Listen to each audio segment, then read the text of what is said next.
당이 처한 절체절명의 위기의식에 공감하며 당을 위해 헌신한다는 선당 후사의 비상한 정신으로 구성했다.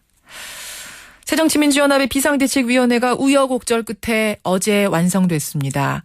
문희상 위원장 비롯해서요. 박지원, 문재인, 정세균, 인재근, 박영선 이렇게 5명이 비대위원으로 참여했는데요.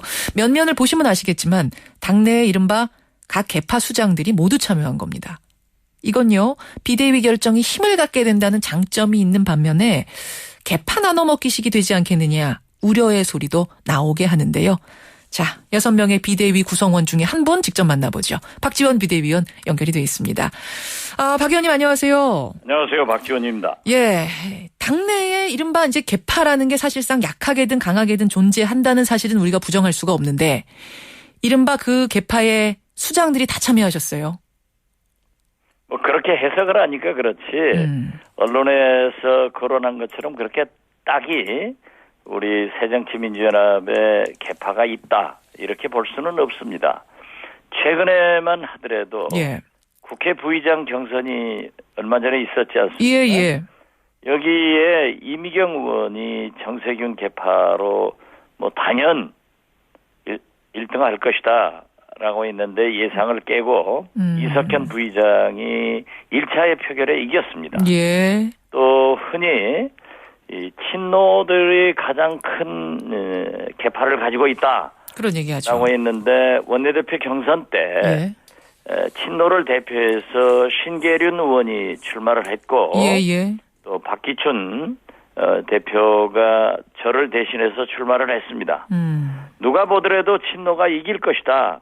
라고 했는데 박기춘 대표가 이겼습니다. 아하. 이렇게 보면은 사실상 언론에서 어떤 계파를 구분해 놓지만은 의원들의 선택은 어떤 분이 원내대표를 국회 부의장을 해야 좋은가 하는 좋은 선택을 하기 때문에요. 저는 그렇게 큰 문제라고 생각하지 않습니다. 사실 박영선 대표 원내대표 경선 때만 하더라도 저는 박영선 대표를 열심히 밀었습니다만은 이 정세균계 또 김한길 안철수계에서 공동으로 출마를 했어요. 그렇지만은 박영선 원내대표가 압도적으로 이겼거든요. 그렇죠. 예, 그런 거 보면은 그렇게 개파로 물론 있는 건 부인하지 않습니다. 그렇게 좌지우지 안 된다. 너무 염려하지 않으셔도 된다. 또 이번에 개파 수장들로 비대위원으로 구성됐다고 하지만은 제 자신부터 책임 있는 사람들이 책임 있는 행동을 함으로써 부당적 협력을 하고 선당후사 자세로 당을 이끌어가지 않으면은 우리 새정치민주연합이 이 이상 몰락하면 안 됩니다. 이 이상 몰락하면 사실은 제가 그 부분 질문 드리려고 했어요. 지금 사실 조경태 의원을 비롯한 이른바 비주류에선 이런 얘기합니다. 계파 없애는 혁신을 하자는데 계파 수장들이 다 참여했다. 즉 혁신의 대상들이 비대위원 됐다. 이런 비판도 합니다만은 또 어떻게 보면은 당권주자 대권주자들이 다 들어가 있기 때문에 이분들로서는 이 비대위 실패하면 이거 개인적으로도 큰일 나는 일인 거죠? 그렇습니다. 그래서 제가 모두에 말씀한 책임 있는 사람들이 책임 있는 행동을 해서 당을 살리자. 구당적 협력을 하자. 그런데 선당후사 정신으로 하면 된다. 이렇게 보고 있습니다. 물론 뭐 조경태 의원이 그러한 평가를 한다고 해서 당에 큰 지장은 없을 겁니다. 그것은 그분의 의견이고. 그럼요. 일면 또 그런 그 의견이 맞는 면이 있는 것이 지금 말씀하셨지만 물론 봉합 안 될 정도로 개파라는 것이 아주 지금 굵게 자리 잡고 있는 건 아니지만 개파가 있다는 거 어떤 갈라짐이 있는 것은 부인할 수 없는 사실이라고 말씀을 하셨어요. 박 전 의원님? 그렇죠. 그런 말씀을 하셨어요. 그런데 뭐 조경태 의원도 그 지방에 뭐 자기 개파도 있고 그래요. 그렇습니까? 그러니까 그렇게 그 같은 당에서 정치를 하면서 자기만 고고청청하고 공자 같은 소리 하면 안 되죠. 조경태 의원한테 하시는 말씀입니까? 조경태 의원한테 제가 하겠어요. 알겠습니다. 누구나 그렇다는 거죠. 알겠습니다. 자, 사실 2012년 한나라당은 비대위 떴을 때 당명 바꾸고 당 색깔 바꾸고 공천룰 바꾸고 싹 바꿨습니다. 이번 새정치 비대위는 어디까지 관여할 수 있을까? 이걸 궁금해들 하시는데 어디까지 손을 봐야 한다고 보십니까? 글쎄요. 한나라당 비대위는요. 예. 박근혜 대통령이라는 출중한 대통령 후보를 만들어 놓고 박근혜 대통령 후보의 산하에 혁신위원회를 구성을 해서 거기에서 모두 개혁 혁신을 해 나갔습니다. 그렇죠. 그렇지만은 이번 문희상 비대위원회는 사실상 어떤 혁신을 하기는 굉장히 실이 촉박합니다. 왜냐하면 전당대회를 준비해서 예. 차기 전당대회를 해야 되거든요. 예. 그래서 저는 물론 우리는 중단 없는 혁신을 해 나가야 됩니다. 예. 하루도 혁신을 하고 그 다음 날도 혁신을 하고 그러면서 국민의 신뢰 회복을 해야 되는데 저는 우리 새정치민주연합이 그래요. 지금까지 수많은 가장 좋은 혁신안을 내놓고 국민으로부터 박수를 받았지만 예. 하나도 실천되지 않았습니다. 아하. 예를 들면 예. 문재인의 30% 세비 삭감, 안철수의 국회의원 300명이 많으니까 100명 줄이자. 예. 지방 기초단체 공천에서는 안 되기 때문에 풀뿌리 민주주의를 위해서 하지 말자. 김한길 대표의 출판 기념회 하지 말자. 다 안 됐죠. 5만 원짜리 미만 밥 먹자. 3만 원 가지고 관훈상제 하자. 예. 이건 마치 국가재건 최고위원회 새마을 분과위원회에서 할 일을 해놨어요. 아하. 그래가지고 이런 것들이 하나도 지켜지지 않았습니다. 그렇기 때문에 우리 새정치민주연합의 혁신안은 예. 너희들의 잔치다. 그리고 너희들도 고치지 못했다. 지키지 못했다. 예. 이런 국민적 비난을 받기 때문에 이제 우리 새정치민주연합의 혁신안은 생활혁신안이 돼서 누구나 지킬 수 있고 또 지켜가야 되고 그렇게 함으로써 국민의 신뢰를 받아야 되는데 사실 거듭 말씀드리지만 정당이나 어떤 조직이나 중단 없는 혁신을 계속하지만은 과감한 혁신의 틀은 역시 이번 비대위원회에서는 전당대회를 잘 치러서 준비하고 예. 좋은 대표가 나와서 예. 이제 본격적인 혁신을 하는 것이 바람직하다. 결국은 그래야만이 힘이 실리는 거예요. 전당대회까지 잘 이어주는 것, 좋은 전당대회, 좋은 당대표 뽑는 데까지 잘 연결시켜주는 것, 이것을 할 일이라고 보시는 겁니까? 그렇죠. 예. 예. 전당대 정강정책이나 전당대 준비위원회에서 룰을 혁신적으로 할 것인가.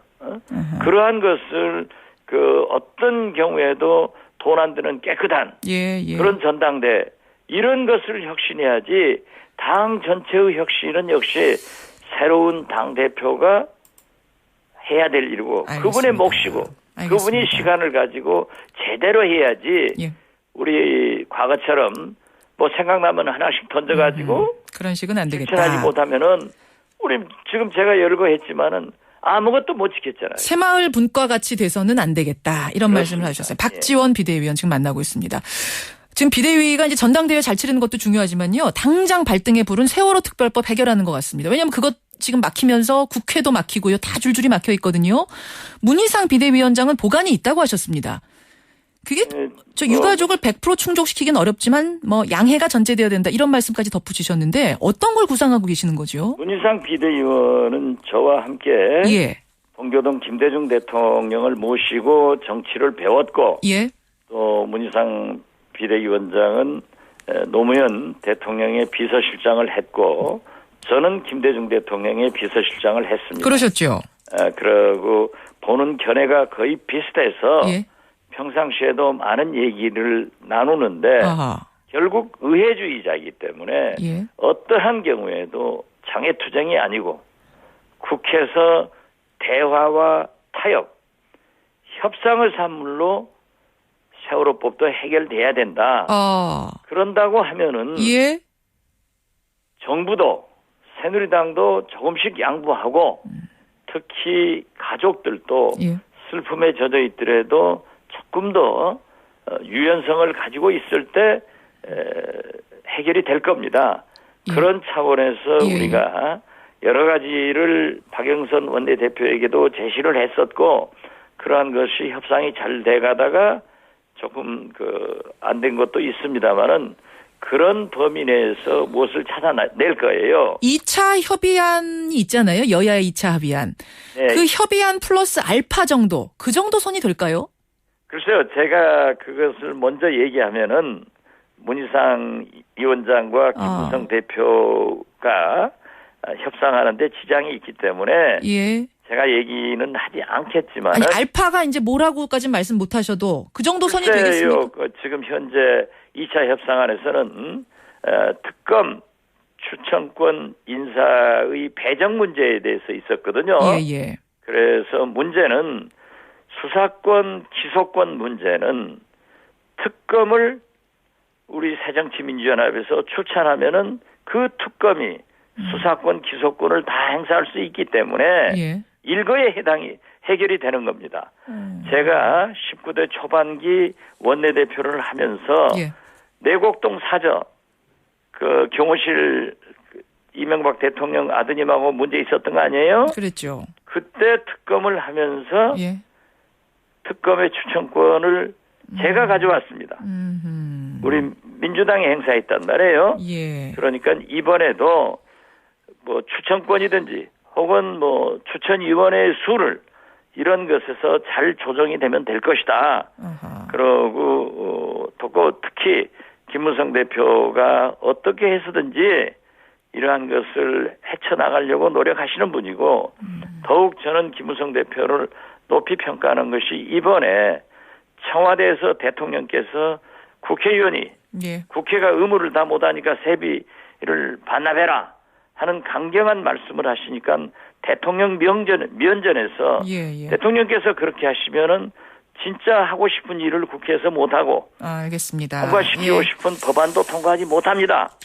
하고 얘기를 했더라고요. 예, 박지원 의원님. 그러니까 김무성 대표하고 문희상 비대위원장이 오늘 만나잖아요. 여기서 뭔가 풀릴 것이다. 26일에 지금 국회의장이 본회의 열어서 96개 법안 상정하겠다고 했거든요. 그 전에 해결이 될 거라고 보세요? 물론 의장의 말씀도 존중돼야 되지만은 예. 의장은 국회법을 지켜야 됩니다. 그래서 국회를 정상화시키려고 하는 의지의 표현이라고 보기 때문에 예. 그렇게 저희는 보지 않고 있습니다. 어떻게 됐든 오늘 어제 문희상 위원장의 말씀에 의거하면은 예. 오늘 김무성 대표를 만난다고 그럽니다. 예. 그렇지만은 공개적으로 어디에서 만나지 않고 좀 비밀리에 만나가지고 만나서 충분히 얘기를 하겠다. 예. 그래서 서로 좀 탐색전을 하고 거기에서 좋은 결과를 도출할 수 있기 때문에 오늘 그렇게 뭐 카메라가 비치고 기자가 알겠습니다. 가고 예. 이런 만남은 없는 것으로 알고 있습니다. 예. 그러나 두 대표가 하실 일이고 또 저도 김무성 대표를 만날 때 예. 요즘도 만나면은 둘이 커피 사들고 가서 알겠습니다. 공원에 가서 만나고 그렇습니다. 예, 비공개로 오늘 만난다는 말씀이시고요. 예, 이번 주 안에 해결이 된다고 봐도 됩니까? 저는 그렇게 돼야 되지 않겠습니까? 예, 알겠습니다. 여기까지 말씀 듣도록 하죠. 박지원 비대위원님 고맙습니다. 네, 감사합니다.